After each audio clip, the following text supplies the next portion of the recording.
أهلا بيكم في قصة وحكاية جديدة. لو أول مرة تسمعني ما تنساش تعمل سبسكرايب وتفعل زر الجرس عشان يوصلك كل جديد. صاحبة القصة بتقول: أنا ميرنا، عندي 45 سنة. حياتي كانت صعبة جدا وحصلت لي مشاكل كتير قوي في حياتي، خلتني أعمل حاجات غلط عمري ما توقعت أن أعملها في حياتي، وللأسف التمن كان بنتي. النهاردة هحكيلكم قصتي عشان محدش يقع في اللي حصل معايا، وقولولي أعمل إيه في اللي أنا فيه ده بعد ما أخلص من الورطة الكبيرة اللي أنا حطيت نفسي فيها. اتجوزت وأنا صغيرة راجل كان على قد حاله، بس كانت أموره المادية ماشية إلى حد ما. وافقت بيه واتجوزت. كنت صغيرة بقى وفرحانة زي أي بنت بالجواز والدبلة اللي بتتلبس في ايدك الشمال والحاجات دي. بس بعد كده لقيت نفسي تعبانة وزهقانة، الحياة كانت مملة جدا، والجواز طلع مسؤولية كبيرة غير الحياة اللي أنا كنت متخيلاها خالص. أنا كنت مفكرة إن الجواز ده عبارة عن دلع وهزار وضحك ولبس ومتعة وبس، مش أكتر من كده. بس أنا اتفاجئت بحاجات كتير مكنتش عاملة حسابي عليها، وهي المسؤولية والطلبات وشغل البيت وطلبات البيت وكل ده. مع اني ما خلفتش على طول، انا قعدت حوالي 2 سنين عقبال ما خلفت، وبقى معايا بنت زي القمر عندها 15 سنة. لما خلفت بقى كل حاجة اتغيرت اكتر من الاول. طول النهار البنت عياط وزن ووجع دماغ، وجوزي يدخل مش مستحمل صوت البنت وهي بتعيط. حتى العلاقة الزوجية اللي المفروض تقربنا من بعض كانت قليلة جدا جدا جدا.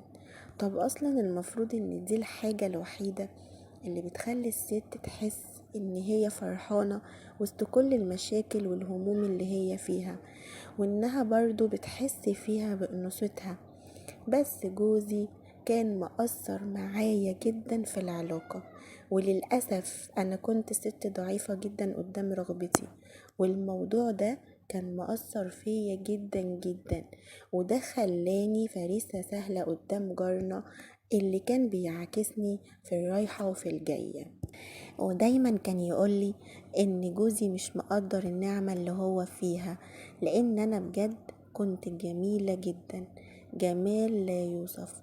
كنت حلوة قوي قوي قوي، بس مشكلتي ان انا فقيرة والفقر كان عادمني.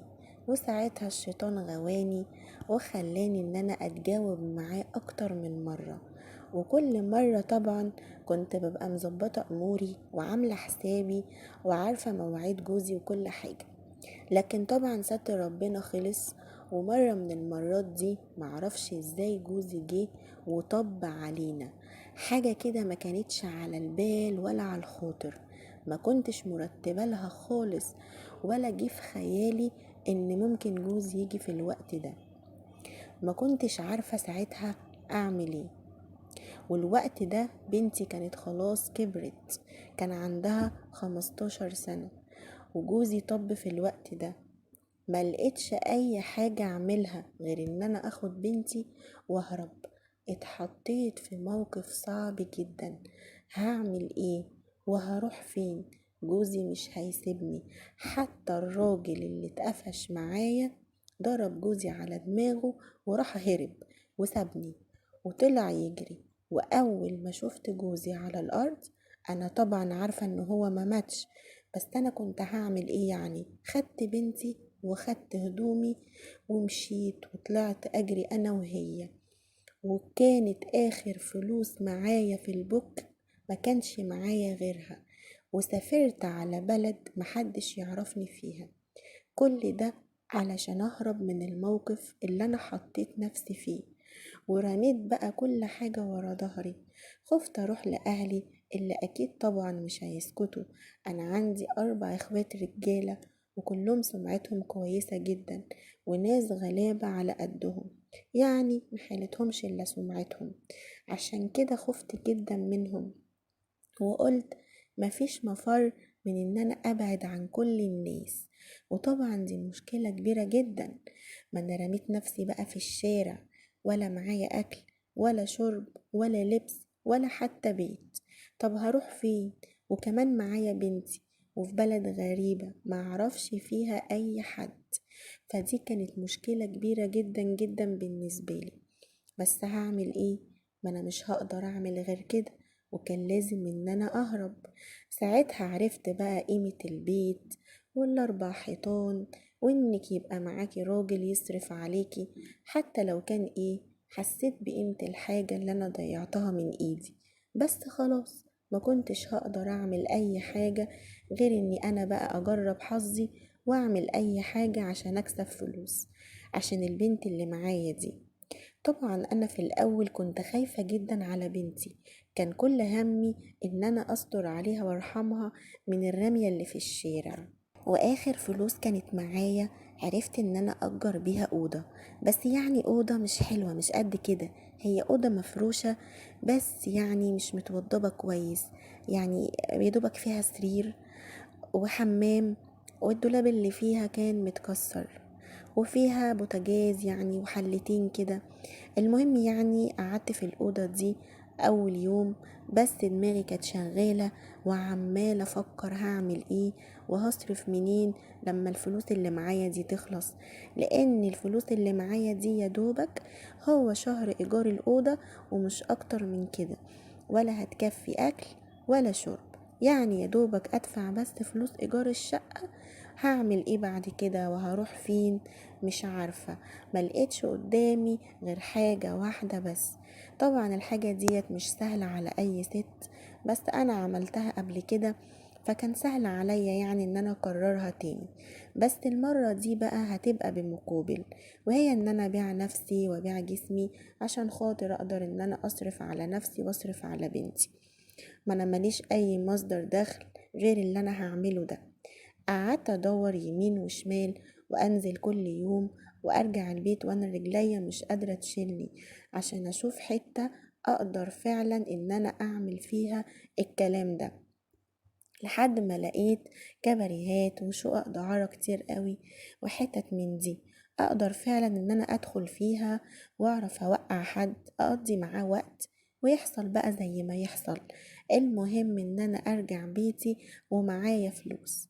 كان ممكن اشحت في الشوارع، كان ممكن اقعد انا وبنتي وندعي ربنا يفكها علينا، بس بصراحة الشيطان غواني، وفي الوقت ده ما جاش في بالي ولا جه في خيالي اي حاجة غير الموضوع ده. كل تفكيري ان انا بعت نفسي مرة، ما فيهاش حاجة بقى لما اجرب تاني مع اي حد قصاد الفلوس.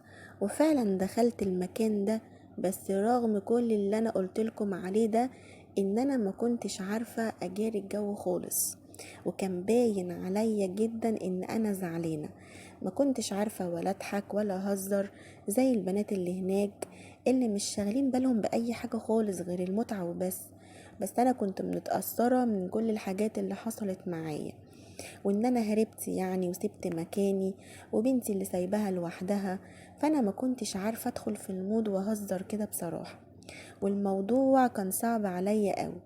بس لفت نظري واحد باين عليه كده إن هو زبون في المكان ده وليه وضعه كده، بس انا كنت اول مرة اشوفه او تاني مرة تقريبا.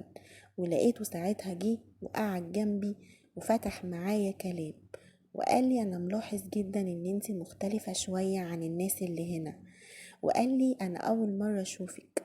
فرديت عليه وقلت له ليه يعني؟ هو انت عارف كل الناس اللي بتيجي هنا؟ انت عارف كل اللي بيشتغل في الكلام ده؟ فقال لي يعني تقريبا باعتبار ان انا على طول بقابل ستات وبحاول ان انا يعني افصل من حياة الشغل بتاعتي واجي هنا ادلع نفسي شوية، وفي اماكن تانية برضو انا بروح لها. فالوش ده يعني غريب عليا، انا اول مرة اشوفك وهيئتك كده حس ان انتي مش من هنا او ملكيش في الجو ده. رغم ان انا كنت يعني بحاول احسسهم ان انا تمام وان انا معاهم وكده، بس طبعا غصب عني كان باين عليا جدا ان انا مختلفة. فساعتها لقيته بيقولي انتي قصتك ايه بالظبط؟ حكيت له قصتي من وانا لسه عيلة صغيرة، كنت متأثرة قوي وانا بحكيله. المهم حكيت له وهو كان مركز معايا جدا، وكان سامعني بطريقة غريبة، سامع قصتي من أولها لآخرها، مركز معايا قوي.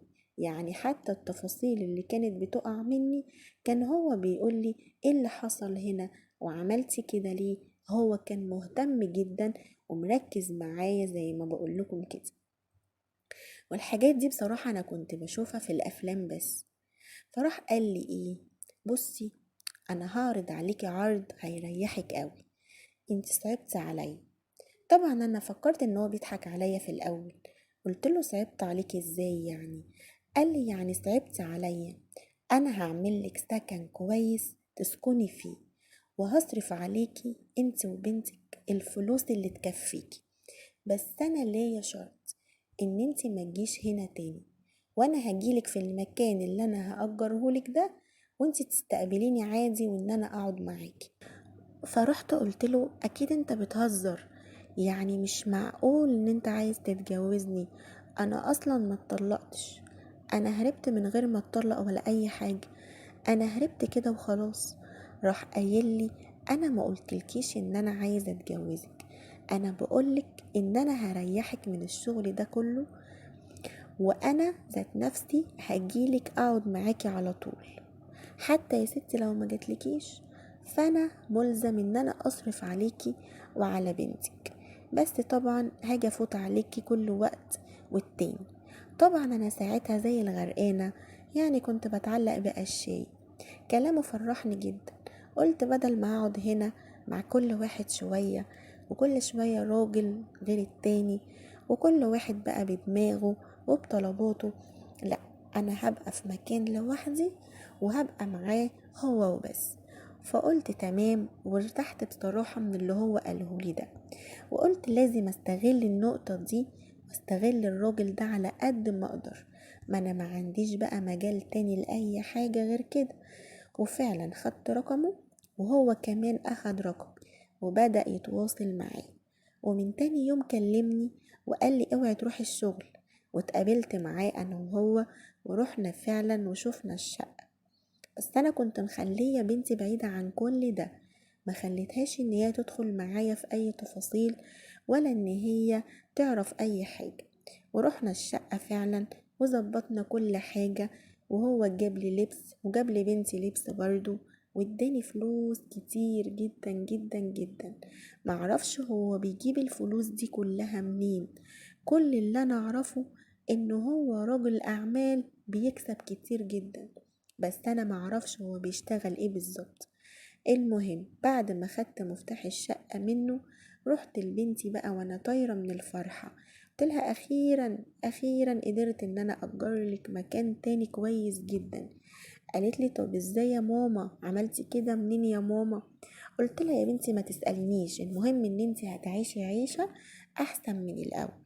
خدت بنتي ورحت على طول على الشقة الجديدة وانا طايرة من الفرحة.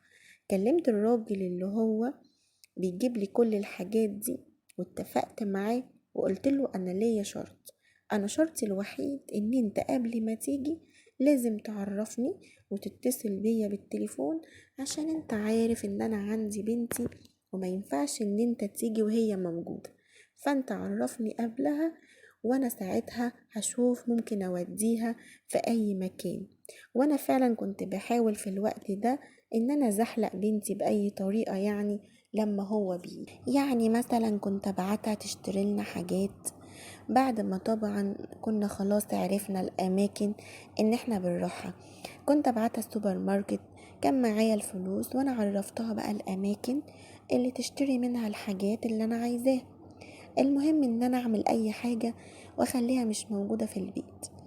بس اصلا المقابلات دي مطولتش قوي، لان تقريبا بعد تالت او رابع مقابلة اتصل عليا زي ما هو متعود، بس من سوء حظي تليفوني ساعتها كان فاصل شحن، وما كنتش حاطة في دماغي ان هو هيجي في الوقت ده. انا دايما يعني كنت ببقى مكبرة دماغي، ومنين ما يكلمني يجي، كان بيجي وكنت برد عليه واقوم اودي بنتي في اي مكان وكان بيجي. بس المرة دي لقيت الباب بيخبط، ولما رحت فتحت اتفاجئت ان هو جه.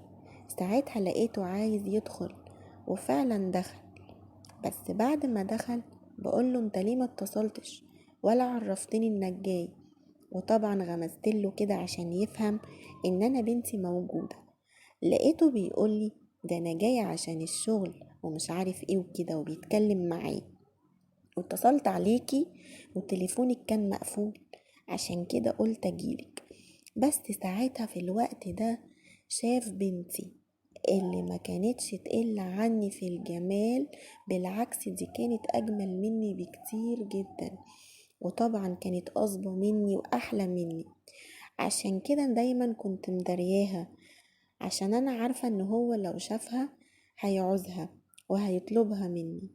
وفعلا اللي حسبته لقيته وشافها، واول ما شافها اتجنن عليها. وطبعا انا بالنسبة له ام سهلة وشمال، هو جابني بقرشين وبشقة، فاكيد لو زود القرشين دول هسيبله بنتي بقى. لقيته فعلا جاي بيقولي انا عايز اعمل علاقة مع بنتك، اتصرفي.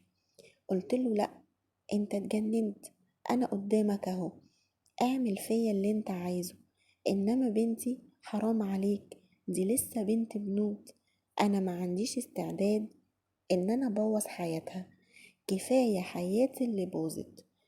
قال لي وانت كده يعني حياتك مش مبوظها لها يعني؟ كفاية اصلا ان انت امها، وانت شغالة ايه؟ قلت له برضو يا عالم ايه اللي ممكن يحصل بعدين، يمكن ربنا يخلي بختها احسن مني. قال لي لا بصي بقى، انا عايز بنتك ونفسي قوي اجرب واحدة لسه ما اتجوزتش قبل كده ولا عملت حاجة خالص. بجد الكلام اللي انا بقوله لكم ده كأني بتفرج على فيلم عربي بالظبط، وده اللي حصل معايا فعلا. وكنت مستغربة جدا ان انا دلوقتي بعيش الحاجة اللي كانت بتحصل في الافلام، ومش عارفة اعمل ايه. وهو بيعرض عليا العرض ده قال لي بصي ما تسوقيش بقى عليا الشرف. قلت له والله بنتي ما ليها علاقة خالص بالكلام ده. قال لي تمام، بس اكيد انتي تقدري تخليها ليها علاقة.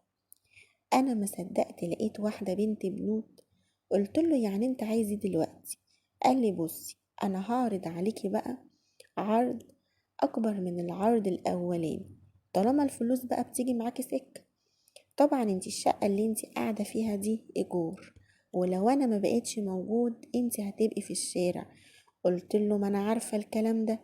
قال لي طيب يا ستي، انا هشتري لك الشقة دي تمليك وباسمك وعقد موثق كمان، وكل حاجة اللي انت عايزاها، كل حاجة تعوزيها انا هديهالك، بس بشرط تخليني ان انا اعمل علاقة مع بنتك.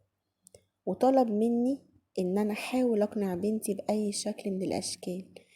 قعدت افكر مع نفسي بعد ما قلت له طب سيبني يومين كده افكر، مش عارفة هجيبها لبنتي ازاي، ومش عارفة هجيبها لها ازاي. بنتي ما تعرفش اي حاجة عني، والشيطان قعد يقولي دي فرصة استغليها، الراجل ده فعلا لو مات ولا جراله اي حاجة انتي هتبقي فين؟ انتي هتبقي في الشارع، مش هيبقى في اي حاجة تعمليها ولا اي حتة تروحيها، ولو اشتغلتي في المكان اللي كنتي فيه مش هتعرفي تجيبي الايجار والمصاريف اللي انتي بتجيبيها دلوقتي. وانا عايزة طبعا افضل زي ما انا. قعدت افكر ولقيت نفسي وافقت، وكلمته في التليفون وقلت له انا موافقة، بس الاول تجيب لي عقد الشقة.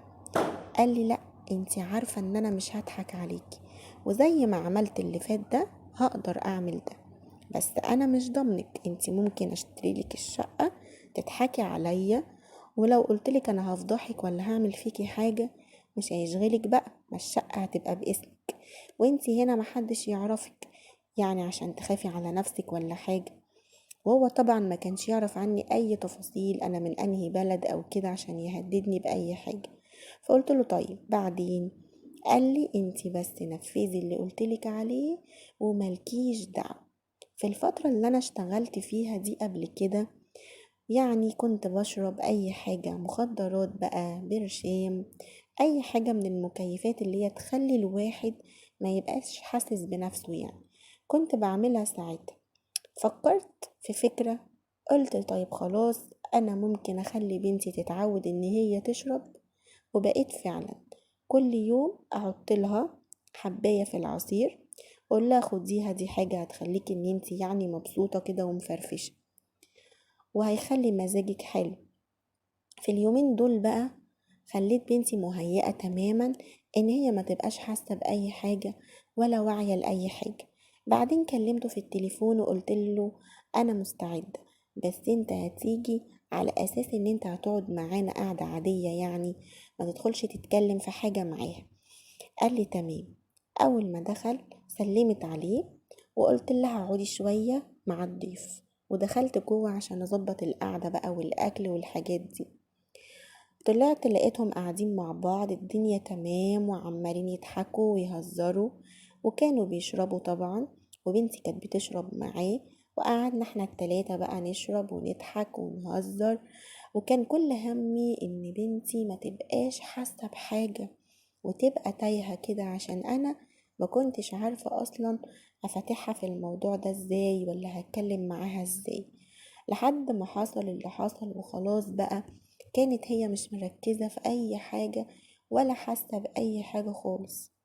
فرحت مقلعاها هدومها ورحت مدخلاها معايا، وفعلا اخد شرفها بمنتهى البساطة. بس قلت اعمل ايه، معلش، علشان خاطر أأمن مستقبلها ومستقبلي.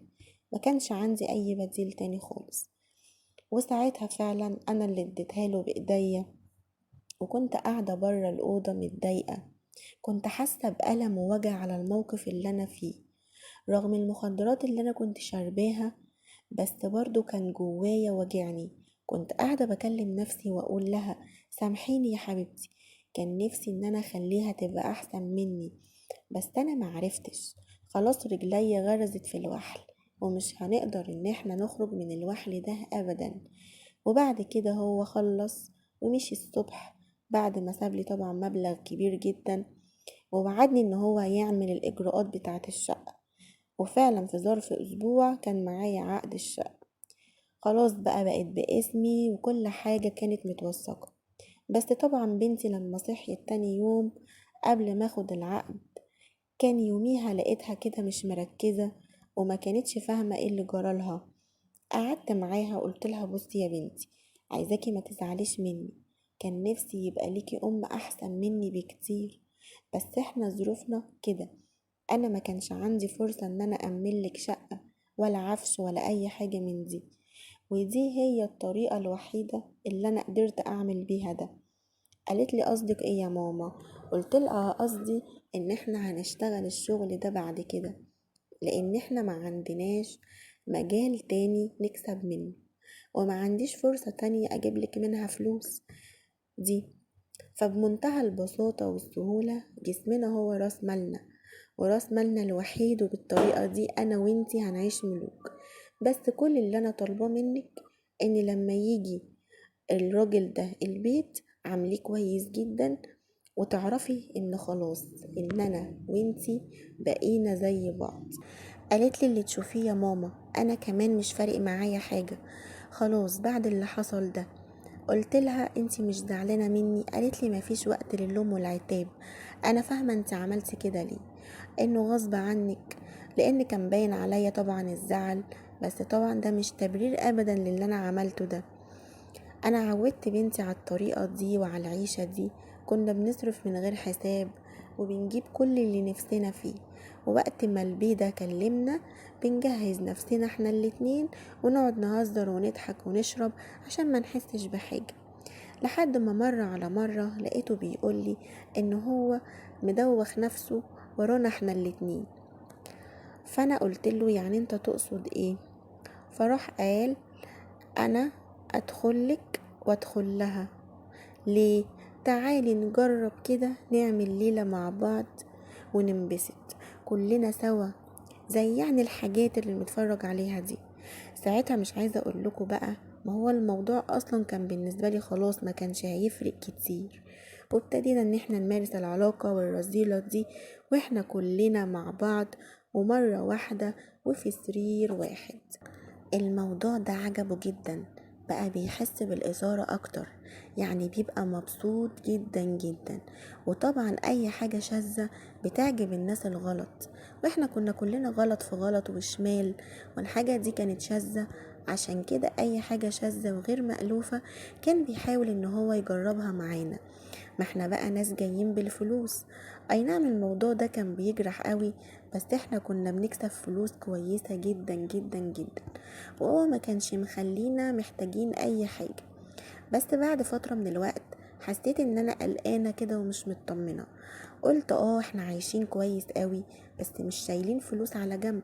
طب الراجل اللي بيجيلنا ده ومغرقنا فلوس، لو حصل له اي حاجة هيبقى عندي الشقة، بس مش هعرف ان انا أأمن مستقبلنا.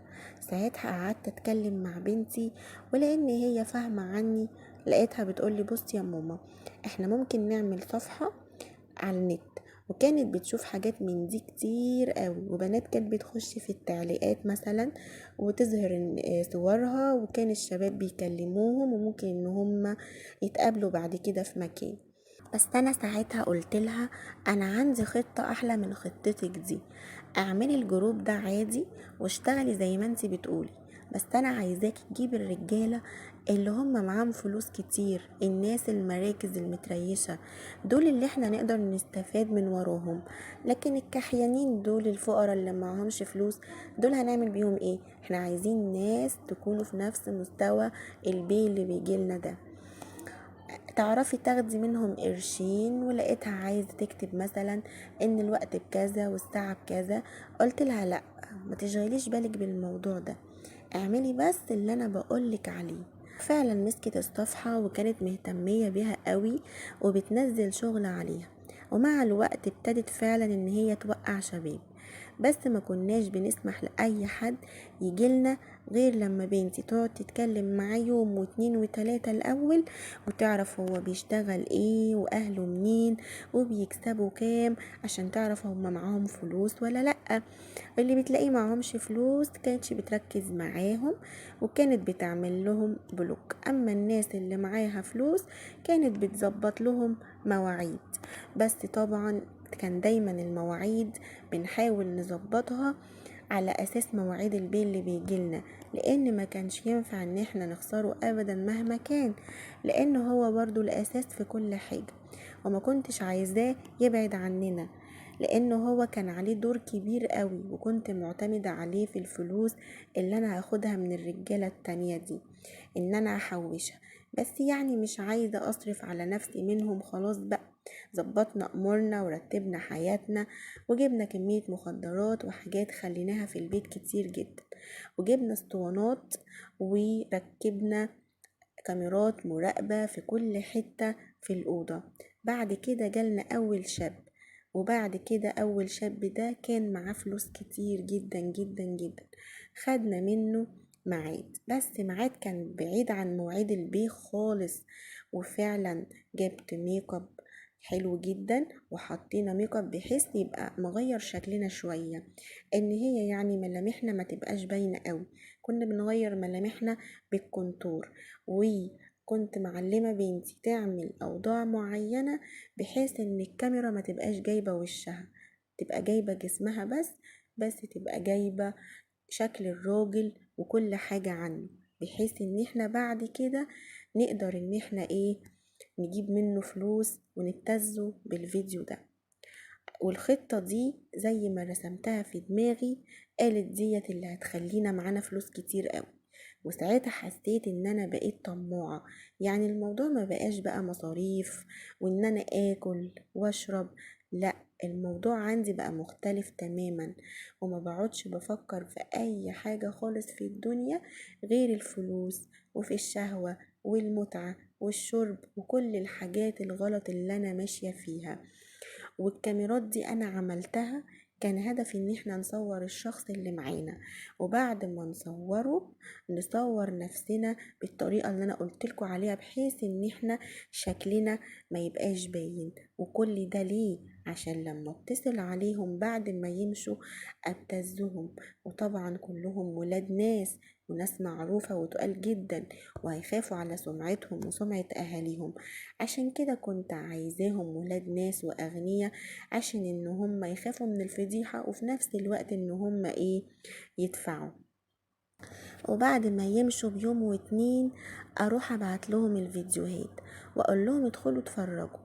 واول ما يشوف الشاب منهم الفيديو ده يتصدم ويخاف ويقعد يكلمني ويترجاني ويقول لي حرام عليكي، انا جيتلك وانا مفيش في دماغي حاجة، انت ليه بتعملي كده؟ اقول له والله ده شغل وانا هضطر ان انا هبيعه ومعروض عليا فيه فلوس كتير، فيا اما تدفع انت يا اما يدفعوا هما. وطبعا هو كان بيخاف على سمعته جدا، فكان بيديني الفلوس. والفلوس اللي كنت باخدها دي كانت بالنسبة لي فلوس كتير قوي. هي بالنسبة لهم طبعا ولا حاجة، بس كانت بالنسبة لي فلوس كتير. وده خلاني اتشجع اكتر، وكل مرة كنت بطمع اكتر واسجل اكتر، لحد ما بقى عندي سيديهات كتير جدا جدا جدا جدا. ما كنتش حاطه في دماغي ان انا بجمع الحاجات اللي هتضيعني انا شخصيا. كل مره كان بيجي البي فيها كنت بقضي معاه وقت، لان انا مفيش اي حاجه في دماغي، وهو كان يمشي من هنا واحنا نشتغل من هنا. عملنا كده مع شباب كتير قوي قوي قوي، وكلهم كانوا بيجيبوا لنا فلوس بمنتهى البساطه والسهوله. وزي ما قلتلكوا الحاجة دي شجعتني جدا ان انا اطمع وافضل اشتغل اكتر واكتر واكتر، لحد ما حصلت حاجة قطمت وسطي، وهي ان شاب منهم قعد يرسم عليا ويحسسني ان هو معاه فلوس كتير قوي، وان هو هيجيب لنا كل حاجة، وان هو غني جدا. قعد يرسم نفسه، بس في الاخر طلع محلتوش اي حاجة، وده اللي احنا عرفناه بعدين. المهم قلت لبنتي ده متريش قوي يا بت، ما تسيبيهوش، ده مش هنمسك عليه فيديو واحد، احنا هنمسك عليه فيديوهين عشان ناخد منه مبلغ محترم. وكالعادة بعد ما جه اختار طبعا بنتي.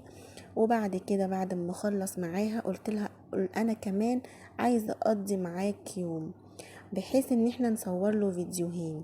وصرفت على الولد ده مصاريف كتير جدا، وجبت له حاجات كتير جدا. كنت بصرف عادي بقى، ما انا قلت كده كده هو معاه فلوس وهيدينا فلوس ياما. بعد كده بعد ما فات يومين كالعادة بعتله الفيديوهات، طبعا انفعل وزعق وانهار. وبعدين قال لي اديني مهلة يومين وانا هجيب لك الفلوس. وقلت له خلاص، منين ما تجيب الفلوس ابقى تعالي. وانا كنت مطمنة قوي لان احنا خلاص كنا بنعمل الكلام ده كتير، وكلهم فعلا كانوا بيجيبوا الفلوس. قال لها بعد كام يوم كده بس انا هبقى اعدي عليكي واجيب لك الفلوس. وفي اليوم ده كان البيع عندي، وكنت انا وهو وبنتي وكنا شاربين ومدروخين، ولقيت الباب بيخبط جامد لحد ما الباب اتخلع بتاع الشقة.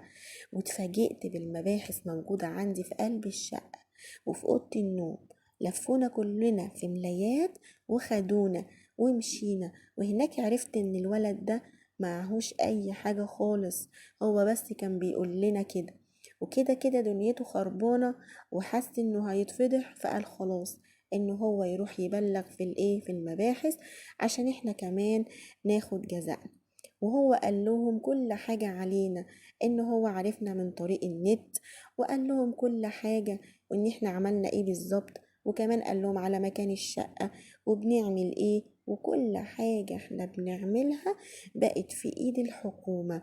وفتشوا الشقة وقلبوها فوقاني تحتاني وطلعوا منها كل السيديهات والبرشام والمخدرات وكل الحاجات اللي كانت موجودة في الشقة. والحاجات اللي هم لقوها دي مش عارفة بقى احنا هنتحبس بسببها قد ايه، ولا عقوبتها اصلا هتكون ايه. وكل اللي في دماغي دلوقتي ان انا ضعت وضيعت بنتي وما كسبتش اي حاجة. كل الفلوس اللي انا خدتها دي كلها بقت مع الحكومة، وطبعا مش هناخدها لان هي جاية بطريقة غير مشروعة، ولا حتى هترجع للشباب لان هم دافعينها عشان الفيديوهات. فالفلوس دي كده خلاص ما بقتش معانا بعد ما كان معانا فلوس كتير، وقلنا هنتغرق في الفلوس وفي النعيم، وفي الاخر خالص ربنا رفع عننا الستر. وربك لما بيرفع الستر بيبقى عارف ان البني ادم ده خلاص مستحيل يتراجع. وانا فعلا كنت غرقانه في الوحل، وكنت حاسه ان انا عمري ما هتراجع، لان عمري ما فكرت اصلا ان انا ممكن ربنا يعمل فيا ايه. بس اللي حصل ده فعلا عقاب من ربنا علشان خاطر ما عملش الكلام ده تاني. والله اعلم الدنيا هتمشي لحد فين. ودي كده كانت اخر قصتنا. قولولوا ايه رأيكم في التعليق.